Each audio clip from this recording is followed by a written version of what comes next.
Hey,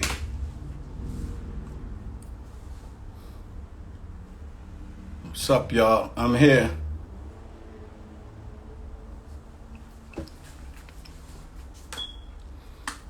We live.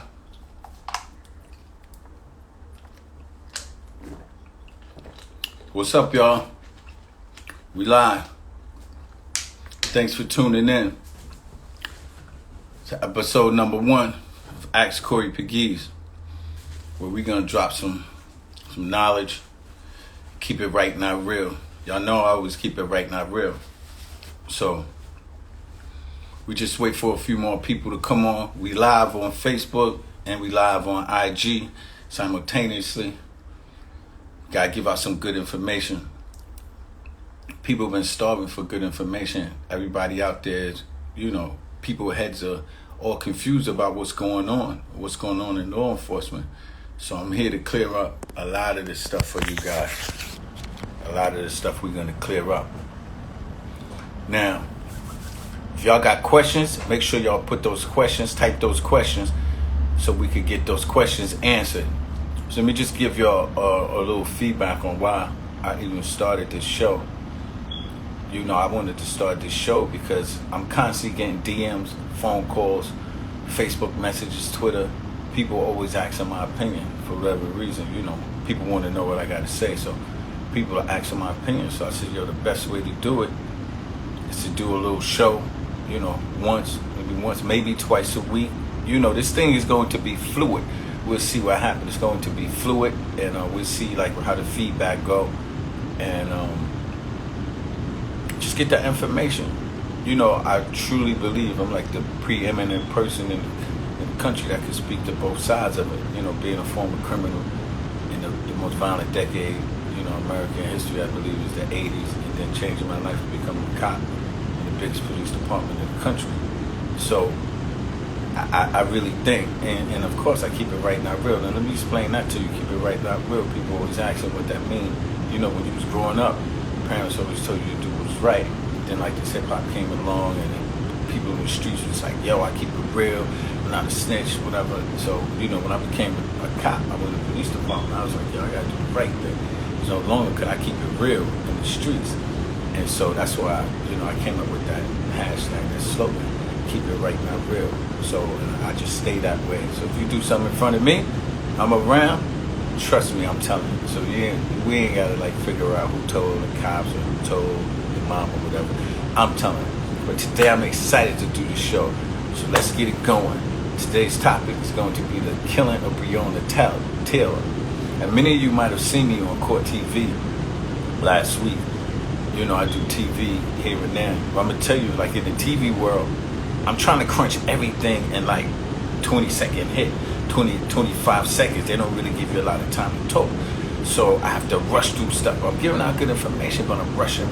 So we can just pump our brakes here. I'm in control of the show. I'm the CEO, president, everything. Corey Pegues, Ask Pegues. It's mine. So we can take our time, and I can break it down to you. I got a question already. A question coming from on Facebook, Christopher Cropper. The question is, how come when blacks are murdered by police, no charges are dismissed? We'll get back to that. All right, great question, bro. We'll get back to that. So let me just go through this Breonna Taylor killing. So some of the problems, my major issue was them getting a search warrant. So a lot of y'all don't know how we get search warrants and stuff, and what goes into getting a search warrant, which I really couldn't all the way get into when I was on a television show. And so in order to get a search warrant is one of the hardest things that a cop could do. It's probably the most dangerous thing that you could do. I've been on numerous search warrants, over 100 search warrants, and as the commander, I've worked in some of the most violent precincts. For those of you who don't know who I am, I was a New York City police officer. I sold drugs when I was little, and if you really want to know about me, you can get my book right here, my award-winning book called Once a Cop, The Street, the Law, Two Worlds, One Man. And then I went into the police department, went to the top of the police food chain, was commanding officers, 2 of the most violent precincts in the city of New York, had the most violent projects, housing developments, which they affectionately call them now, East New York, Brownsville, and Crown Heights. I beg to differ if anybody want to challenge me if that's not the most violent places in New York City. And so I'm gonna like qualify and quantify to speak on these issues and these things. And search warrants, I did so many search warrants. I was a captain in the 75th precinct, which is the most violent precinct in the city. So I have a wealth of experience and knowledge, and I just want to give it out. You know, especially coming from somebody black and brown like me. You know, I'm not going to sugarcoat it. I'm going to give it to you real. If the cops are right, I'm going to tell you the cops are right. If they're wrong, we're going to talk about it. I'm going to tell you why they're wrong and why I believe that they're wrong. All right. I also have a bachelor's in organizational management, a master's in criminal justice leadership, and I went to Columbia University to the Police Management Institute, which is like the preeminent executive school for policing out here, at least in the North Coast. All right. And so, with all of that being said, I also was a professor for 2 different colleges, Monroe College and Medgar Evers College. I have to put all of this out there so that you know that I'm qualified and quantified to speak to stuff. And obviously I have a street degree from the 80s. So this search warrant, one of the issues I had was they was looking for her ex-boyfriend, right? They was looking for her ex-boyfriend. But a lot of y'all don't understand and know that they executed 5 search warrants that day at the same time. So Breonna Taylor house was one of the search warrants. Her boyfriend was actually captured at another location about 30 minutes prior. When you're doing the search warrant, it's not that easy. So like when I was commander of the precinct, I had to do search warrants.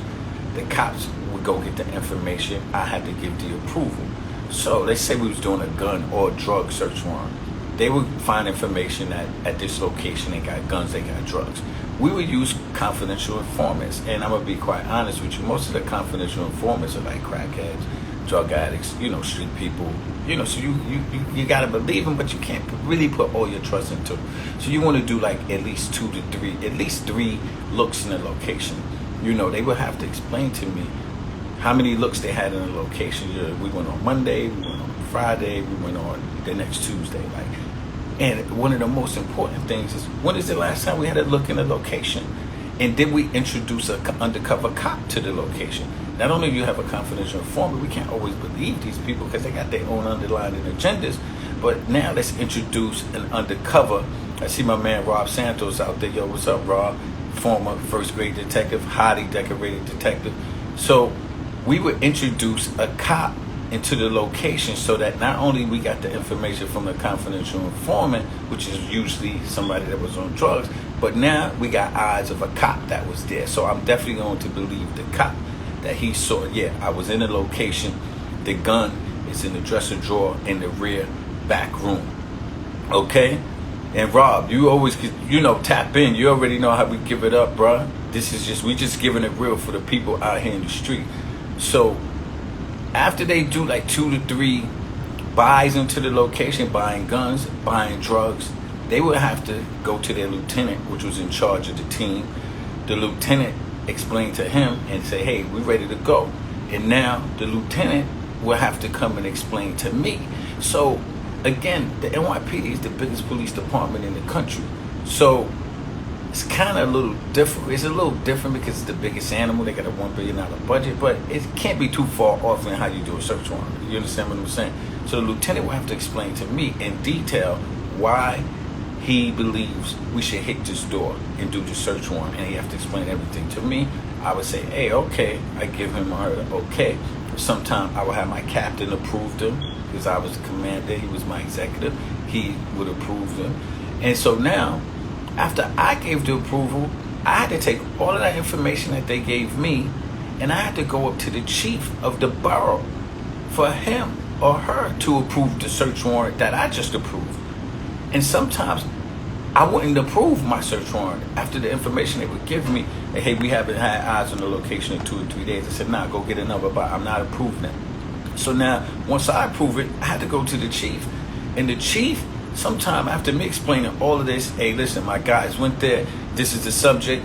This is his history. We know for sure his gun's in there. It's a gun in the right rear room, the dresser, top drawer. That's what we need, that search warrant for that room. And let me just tell you, you don't get search warrants for the entire place. It just doesn't happen. The guns and drugs, you have to have somebody that's been in there. It's very rare that you get a search warrant and you're searching the entire house. You usually have to have a location of where you're going to do that search because you already did your due diligence at the location to find out where the guns or drugs, paraphernalia, whatever you want to call it, is being held. You don't get the entire location. All right? So I will have to explain, hey, the rear back bedroom, we got the CI, been there a few times. He's telling us that's where it is. We introduced an undercover cop to go into the location, act like that's his friend. He just brought his friend along to do another buy. So now it's locked. We know for sure. And by the way, the last time we saw the subject in the location was last night, 8 p.m. Let's just say, whatever it is. We saw him last night, 8 p.m. So now, sometimes the chief with all of that would kick me out and say, hey, Corey, I need more. Get one more buy. I'm not comfortable with that. You definitely know that it's 3 9mm in there, a sawed-off shotgun. Get one more look. Let's get one more look into the location. So basically what I'm telling you, it's a very tedious task. And after I convinced the chief to get the approval, now I got to come back to my team and say, hey guys, the chief approved that we can get the search warrant. And then you know what's next?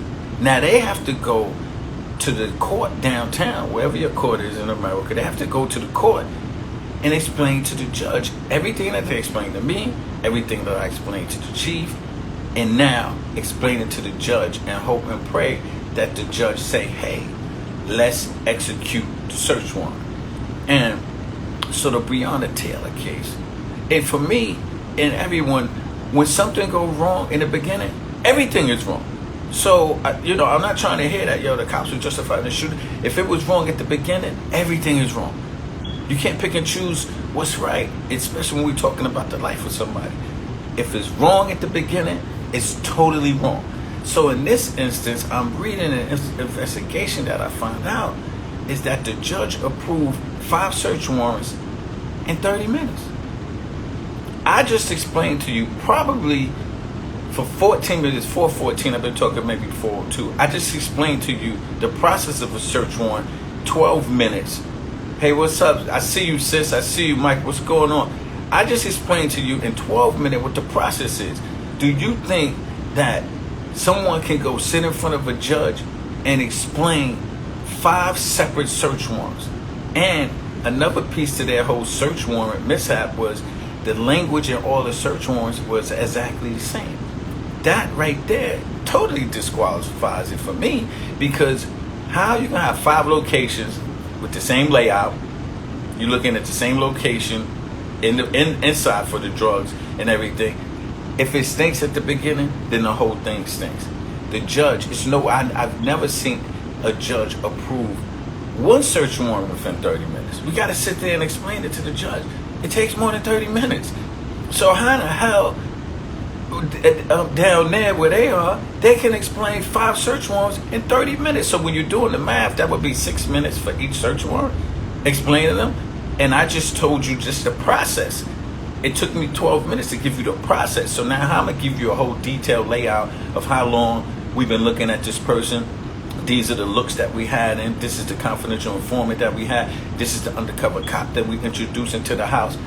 It just doesn't make sense. It absolutely makes no sense. And then another piece to this is, okay, they got the search warrants. The boyfriend was found at another location 30 minutes prior to them hitting Breonna Taylor's door. So who called over to let them know we got the subject? They was looking for drugs over there. We got the subject. Calm down. No knock. It's not a no knock no more. Let's knock on the door. If nobody open the door, we put somebody in front of the location until somebody come out, maybe in the morning. We grab her when she comes out. We show her the search warrant. We go on, we search. That's like, to me, that's like 101 equals 2. It's simple math. It's simple. I don't know how this thing went wayward. And they had 3 cops there that weren't part of the search warrant. So these cops were just told, hey, I need y'all to go to this location. Here's the search warrant. Hit the door. Unbelievable. It don't work like that. It's one of the most dangerous things to do, and especially a no-knock. To get a no-knock search warrant, you have to be explaining to that judge, if we knock on that door, somebody behind that door is going to be shooting at the door to kill us. Basically, because it's that dangerous. It's so dangerous to go into that location that we don't even want to knock. We just want to knock the door down, get everybody on the ground, search whoever we need to search, get the product, arrest everybody, and leave. That's what a no-knock search warrant is. It's not. And you know, this small town policing. I'm not giving them a pass because it's small town policing. Because all policing around America is to protect, serve, and preserve life, protect property, right? So I'm not giving them a pass. I didn't tell them to raise their hand to swear and uphold whatever. And you know, we have all of these people out here, these police experts, analysts on television saying that the shooting is justified because when the cops went into the door, the boyfriend shot, the current boyfriend shot. Well, listen, so let me give you my take on that. It's a carry state. You can carry, right? He had a legal firearm. He had a belief that somebody was breaking into his house. So he shot. And he only shot one time. Uno for my Hispanic people out there. He shot one time. Now, and I'm not saying that cops shouldn't return fire. But let me just tell you how cops are trained around America. This is how we train. They had about 20, I think it's a little less than 30 shots fired for one. So we're trained to shoot in 2 to 3 second bursts. Bop, bop, bop. Analyze the situation again. Bop, bop, bop. Analyze the situation again. We're not trained to close our eyes and keep shooting until you hear click, that there's no more weapons. That's not how we train. So even this, let's just say he did shoot at the cops, and I'm not even totally convinced that he shot at the cops at this point, because that's what they're saying. Let's just see what they say in the court of law when somebody raised their hand and is under oath for perjury. I don't know. This is the information that they gave out. There's so much information being given out by them. The boyfriend went to grand jury. They released his transcripts. They don't want to release Breonna Taylor. So there's just too much gray area. But I'm just here to give you the facts on how things go. Okay? Cops are trained to shoot at 2 to 3 second bursts. Boom, boom, boom. Reevaluate the situation. Boom, boom, boom. Reevaluate the target. That's what we're trained to do. Now, if he shot, he has a right to shoot because he's in a carry state. He's in his home and he can defend his home. Because he didn't know that it was the cops. Listen, I don't know the guy, but they dropped his charges, right? So obviously, the grand jury thought that he was right because of carry state. He was defending his home. All right, I don't see this big criminal background on him, and even if he had one, he had a right to the gun. And I know why Breonna, was murdered or killed, because she probably was in close proximity of him. What people don't really understand when cops are shooting, it's not like TV. It's not 40 minutes or 20-minute commercials where they're just saying, hey, they're behind cover. You got a clear shot. Most of these shootings are just like, they're suppressive fire, trying to get people out, trying to get people off them. So she probably was standing in very close proximity, and that's why she got killed. But she shouldn't be killed, because if it stinks at the beginning, then it stinks all the way. And I think that it stinks from the search warrant. From the search warrant, it stunk from the beginning of the search warrant application, especially having 3 cops there to hit this door that they didn't have anything to do. When I'm doing a search warrant, the person that went to get the search warrant is my lead guy in front after SWAT, after the SWAT team. That's another thing. Did they have ballistic shields when they hit that door? Because when he shot, the boyfriend shot, he hit a cop in the leg. But like when we hitting doors, we have a ballistic shield where you can hide behind. So if somebody fires at you, that shield is going to take the fire, the brunt of the fire, and then you'll be able to shoot over the shield, around the shield. Did they have ballistic shields? They never been to, was they ever at the location? Was there a mark on the door? So like when we do it, like we'll mark the door, we put a little small X. Because I'm asking during the search warrant application, did we mark the door? They said, yeah, we marked the door. We put an X on the top. We put a circle right there on the bottom of the door, something, so that we know that, hey, this is the location that we're going at. And so I think this whole thing stinks from the beginning. And we could talk about, the actual shooting and stuff. I'm just saying, if it don't work at the beginning, it don't work. And I believe the search warrant application was wrong. I think they lied on it. I haven't seen it, but if you got 5 search warrants that's saying the exact same thing, automatically, me with 21 years being a veteran of over 100 search warrants, it's no way that I'm executing 5 search warrants and they all say the same thing, because it's 5 different locations. It's 5 different locations. So the layout, unless it's in the same building where all of the layouts are the same in that building, the apartments, but then again, like the drugs and the guns got to be in that same location in those buildings. So it's nonsense. I'm not buying it. I can't be bamboozled. They can't bamboozle me. They could bamboozle the rest of America, but they can't bamboozle me, because I lived it and I did it. And I'm telling you, if it stink at the beginning, then it stink. So let's get to some of y'all questions here. So Christopher Cooper on Facebook asks his questions: how come when blacks are murdered by police, no charges are dismissed? Well, there's some cops that actually do get convicted of crimes. Cops, yes, a lot of cops have been in jail. You gotta understand. So once there's a shooting or somebody's killed, it goes to a grand jury. A grand jury is supposed to be your peers from your community, comprised between 12 to 23 people from the community. It's supposed to be a fair selection.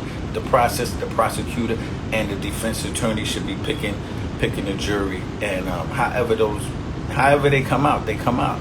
But grand juries are just convictions. I mean, indictments. The conviction is what really matters. There are some cops that actually got convicted. But one thing y'all need to know, America, is this. Exactly, Kels. Fruits of a poisonous tree. If it started bad, it ends bad. That's it. My sister just put it out there for you all to see. That's exactly it. Fruits of the poisonous tree. That's just it. If it's bad, it's bad. So you can indict. There's a saying in law enforcement that you can indict a ham sandwich. It's like that easy. So these cops not being indicted, the one cop being charged with wanton behavior. So wanton behavior, basically, in layman's terms, is somebody acting very recklessly. Let's say somebody goes into a movie theater and starts sporadically shooting. Okay? So it's just wanton, is very reckless. But he got charged with reckless shooting at the apartment next door, not even inside of the apartment. One of the things I want to see is the ballistics that was inside of Breonna Taylor's body. Who did the bullets come from? Which gun did they come from?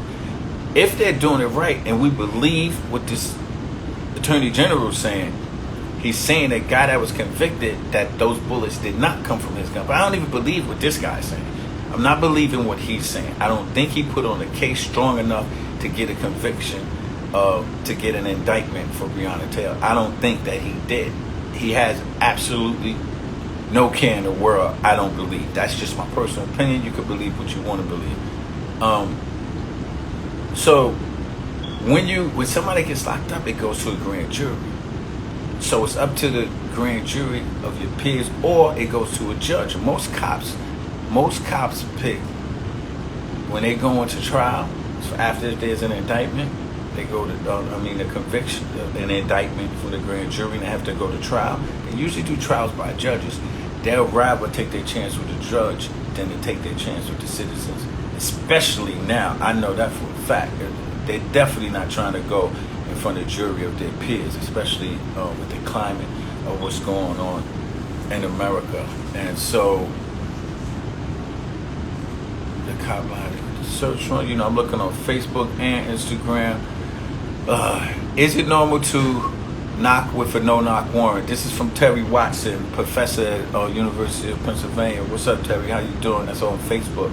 So, to be honest, no knocks. I've done no knocks, but it's almost like it's just the behavior that you do. Usually, we have a no knock. We hit the door with the battering ram, but we're banging on the door saying, "Police, police, police, police," hoping that somebody will open the door. I'm just being very honest. So y'all know I keep it right now real. Most no-knock warrants, we're still kind of announcing ourselves after we hit the door one time, saying, "Hey, police," announcing it's the police at the door. Boom, boom, boom, boom, boom. The police at the door. Police at the door. So, not too country. Todd Furtado, what's up, brother? Why would they knock if there's a no-knock warrant? I think I just explained that. Yeah, that's usually what happens. Like, we'll knock on the door. It's almost like a courtesy to let them know. Even though we have a no-knock, We're getting ready to come through that door. So that part I don't really necessarily have a problem with, because it happens. I mean, we're banging the door and we're screaming and yelling, open the door, police, open the door, it's the police, we're coming in. So that's how that happens. Now, for them to knock before taking the door, I haven't experienced on a no-knock. A no-knock, we hit the door, can't get it open, because the door is secured. Then we're screaming and yelling. But we're never going to knock on the door, announce ourselves, and then hit it for a no-knock. You don't have to. There's absolutely no reason to do that. But remember, you had 3 cops that they pretty much just picked from, I guess they was extra cops and they just threw them over there. I don't even know if they had experience. What was the experience of the cops? I know it was a sergeant and 2 detectives. Have they ever been on search warrants before? Did they know anything about the search warrants? Did they have a picture of the subject that they already arrested 30 minutes ago? So, again, fruits of the poisonous tree. All day. Okay. Thank you for the deed. The subject was in custody. The police had a person. Good job explaining the car. Let's see. Should no-knocks be used in more dangerous situations? Examples, kidnapping, serial killer. Yeah, Eric Brown, it's a Facebook question. No-knock should be used in the most dangerous scenarios. It's not even easy to get a no-knock. Again, you have to fully explain that if we hit that door, they're going to get rid of evidence or somebody's going to get killed. So it has to be the most extreme situations to get a no-knock. But again, got to keep remembering, this is small town policing. The whole issue of no-knock warrants are proliferated in our communities anyway. I'm an advocate. I'm a national speaker for this organization called LEAP, Law Enforcement Action Partnership. And our position is we need to pull back on these no-knock warrants anyway. There's too many no-knock warrants. I mean, just last year, 13 cops were killed during a no-knock warrant, and I believe 100 civilians. I'm not totally sure on those numbers, but the numbers are high. Let's get rid of the no-knocks. Listen, at the end of the day, even if there's evidence in there, right? So what if they get rid of it? If you already got your probable cause that they committed the crime, that they have whatever you believe they have, you should be able to charge them anyway, right? If you did your due diligence, you should be able to do it anyway. So the no-knock shouldn't even matter unless it's a very, very serious situation. Just like Eric said, like somebody's, that somebody's in there, they're gonna die. Let's get in there, let's knock this damn door down, let's knock it down. Michael Thomas, thanks for saying it's outrageous. Okay.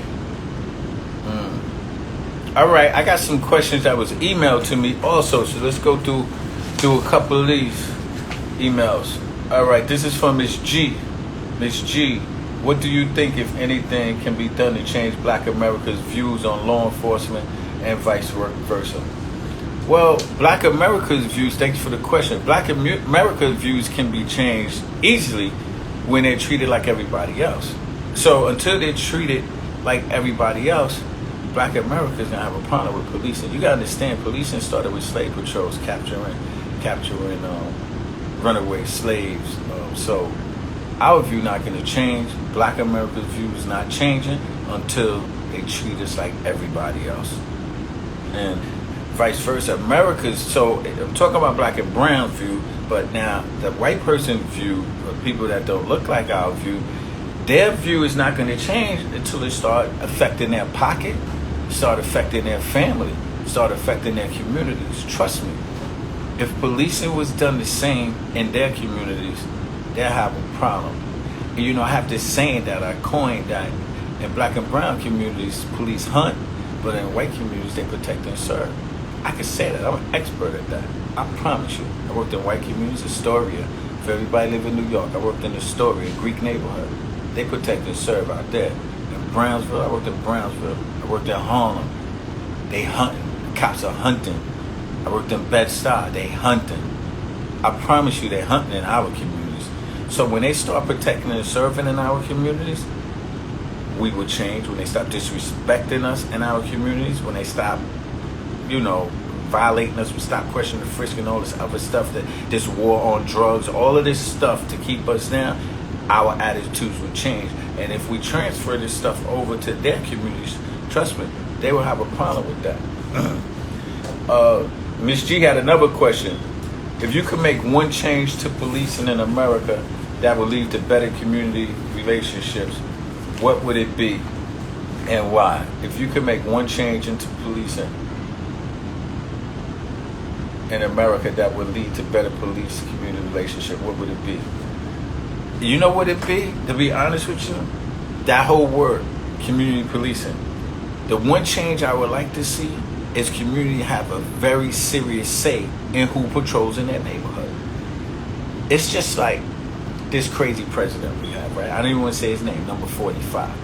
One thing he did, I don't like him, don't vote for him. He's actually behind me, right? I see him right here on my wall. But I wrote this op-ed for Political magazine, and I framed it. You know, my writing is over there. He just so happened to be there. I just noticed that. I might put some black tape and X him out, but y'all need to read that. It's a Political magazine.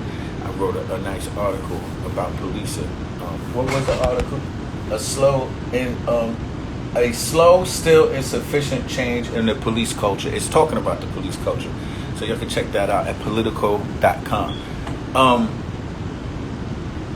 The one change I would like to see is the community have a serious say. So I was talking about 45, the president. When he was running for president, what he said was, if elected president, I'm going to pick from a list of these judges. And I was like, wow, that was very ingenious. I never seen that before. And I was thinking, I was like, wouldn't that be great for black and brown people? When somebody is running, Jake said, cover the picture now. Okay. I lost my train of thought, Jay. I was like, wow, what if black and brown communities did that? And so that's where I'm at. And my position now is this. If somebody's running for mayor in your municipality, wherever you work, wherever you live, right? Imagine they're running. Election is coming up. There's a lot of people running. We got to start holding people's feet to the fire. So this is where the community engagement comes. If somebody is running, you should be asking that mayor, who are the 5 people you're going to be choosing for to be police commissioner for my city? Ingenuous. I think that's just the way we need to go, because now if they have 5 people, you can vet these 5 people and you'll see that, yo, these 3 ain't got our best interest. Because if you allow them to make the pick, you get Jeff Sessions, you get Attorney General Barr, you get Donald Trump. You can't allow people to make the pick for you. No longer can we allow them to make the pick. So what I'm saying is, in police, in communities, we should be involved with the police heavily, where we're making the pick. Who's going to be policing in my community? You know, I live in New York City. I'm going to tell you this. The Hasidic community in New York City, they pick and choose who the commanders are. And I will challenge anybody that's in the NYPD that's on my live, and I know some of them are, or anybody in the community, period. If some, I got some Jewish friends that might be on here. I'm telling you that the Hasidic community picks the person that is going to be running their police precinct. I know it for a fact. I lived it. I was there. Okay? But that don't happen in our community, because we don't put enough pressure. Just for instance, small thing, when I was commander of the 67th precinct, the second most violent precinct in the city, my first year we had 242 gun arrests, off the charts. Every year we led the city 1, 2, or 3 with gun arrests. I was getting so much violence, gang wars, killings, shootings. All I wanted was what they had next door in the Hasidic community. They had a community patrol. I was like, wow, this is crazy. I need that over here. And I went to the higher echelons of the police department, and they was like, you can't get it. I said, over there, we're sending like 50 cops. If a tire gets slashed on a civic person car, you call it a bias incident. But I got blood leaking in the street. I got 3 black and brown babies that were shot. I can't get no help. They was like, handle your business. But that's the way they work. I was able to handle it because I handled it my way, okay? And dealt with whatever I had to do and deal with it, okay? So that's what I think. That's the one thing. If we have total community involvement, we're at the table picking who the police commissioner is, and then who you're going to assign to our communities. Come on.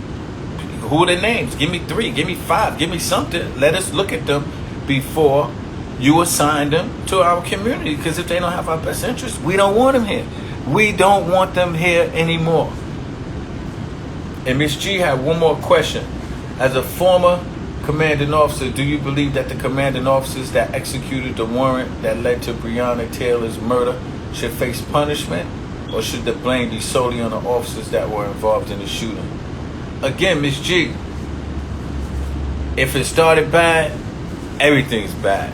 I definitely got a problem with the police commanders approving 5 search warrants with the same lingo on all 5 of them. I don't know. Maybe he just got a high school diploma. He never did no police management school, because that's almost management 101. How the hell you gonna give me 5 search warrants that say the same thing? You playing games with me? Are you playing on my intelligence? As a matter of fact, I don't even want you on that team no more. That's leadership. That's how I gave it up. Get out of here. We don't need you no more. Okay? That's how you deal with them. Now, I just started this live Facebook. I'm on my computer. It's the first time I went live on my computer. I'm trying to figure it out. Oh, I got some more questions. Email questions. All right, so I'm going to read this. Sir, how does this current political conflict over race in America, policing, immigration, avoid becoming a total replay of the 60s with the escalation of urban rioting, even terrorism?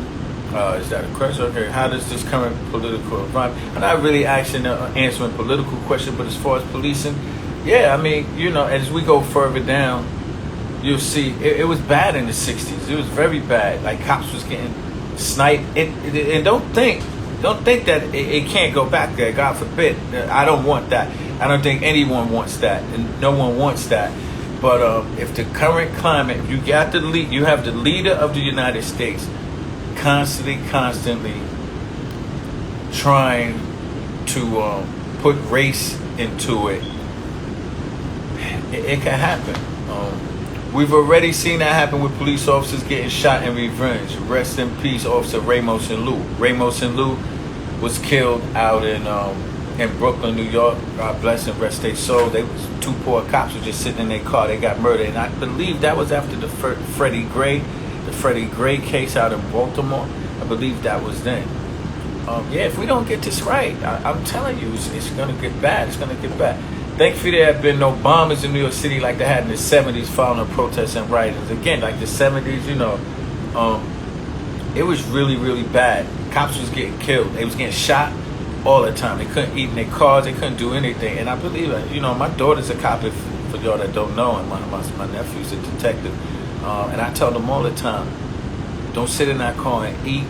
You got to be outside. I need you to play the war. You got to be able to look left, right, and in front of you. And that's how I sold drugs. And that's what made me successful in policing too.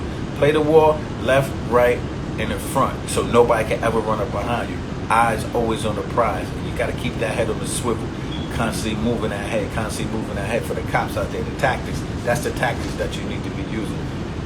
Can't everyone, Democrats and Republicans alike, just pull back from the brink and not escalate it? They can't. I mean, we got the fire started in the White House. It's not going to happen.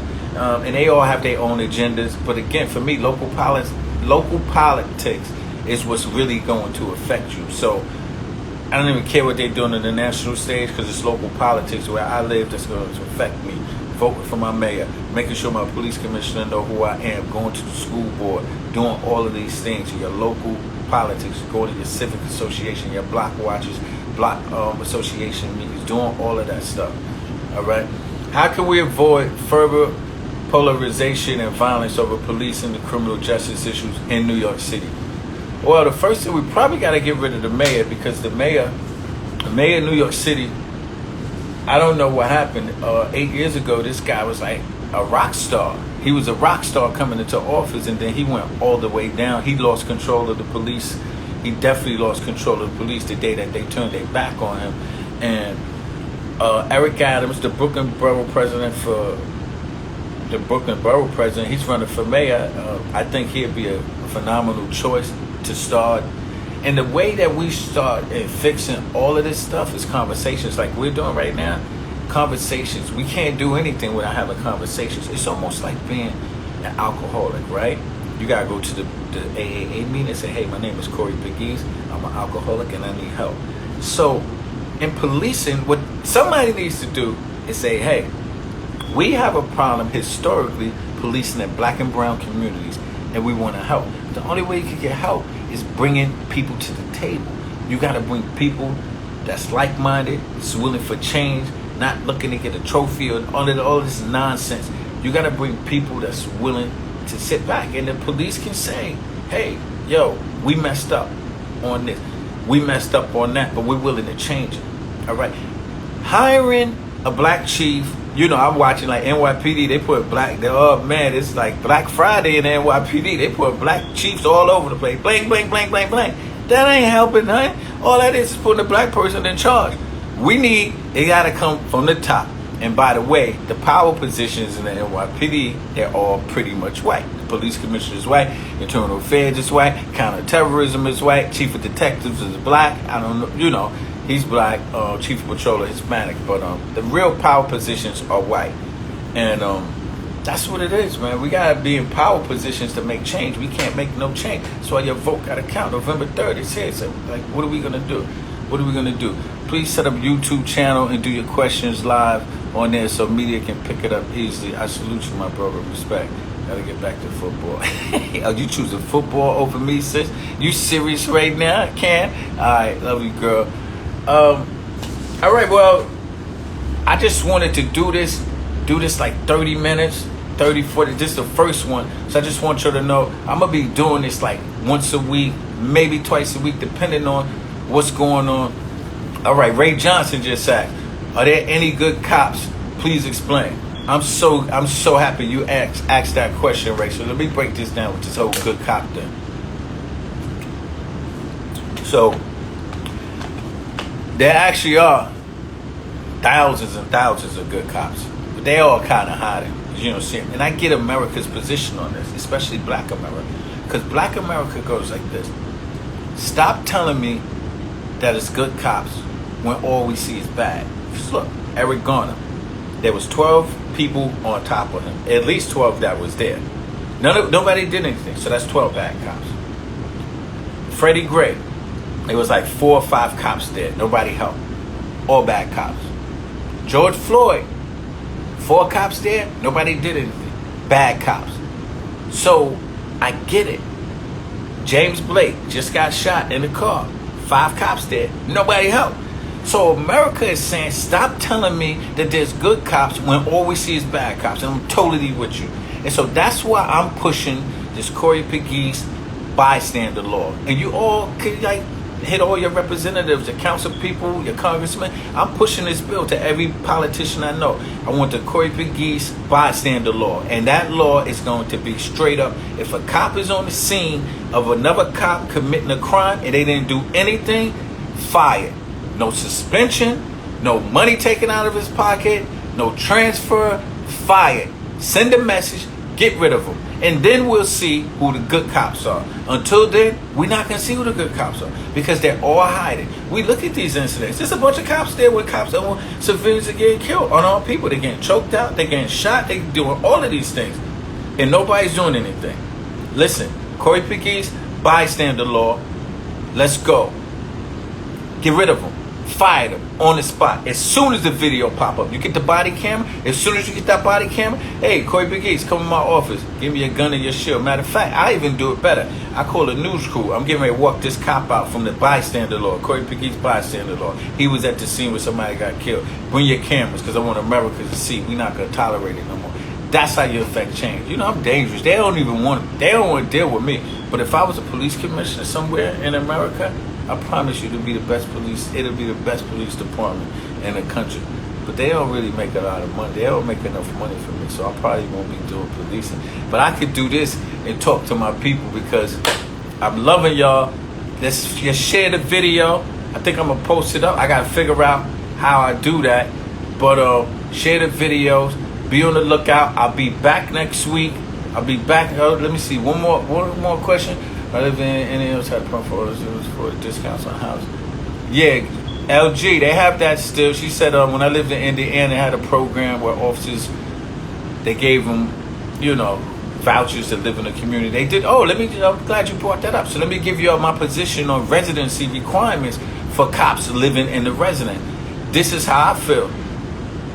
I think that cops should live in a community within they serve for 5 years. And when I say that, I'm talking a 10-mile radius. At least 10 miles. They should live within 10 miles of where they work for the first 5 years. After that, they can move like 40 years. Because those first 5 years, they're going to get to eat, sleep, drink that community. You got to go to CVS. You got to go to Walmart. These same people you run into on the street. So you're going to treat them a little differently. You ain't just going to be, you live 50 miles away in your nice enclave out here in Suffolk County. You driving an hour to get to work. You come to my community, you cause havoc and leave. You'll never be seen again. But when you got to be in the produce aisle with little Joey and Mama, it'll be a little different. All right? So let's push. That's something else. Let's push that. 5-year residency requirement. I don't believe they should live there forever. I mean, look, after 5 years, if you're not embedded in the community, like, come on. Give them 5 years where they live, at least a 10-mile radius, and after that, let them go buy their dream house somewhere. But 5 years, put them in that community, let them eat, sleep, and drink with the people in which they serve. All right? Thanks a lot for coming on. I'm loving y'all. We're going to do this again. Stay up. I'll be posting up. And remember, Corey Pegues, ask Corey Pegues. I always keep it right, not real. Peace.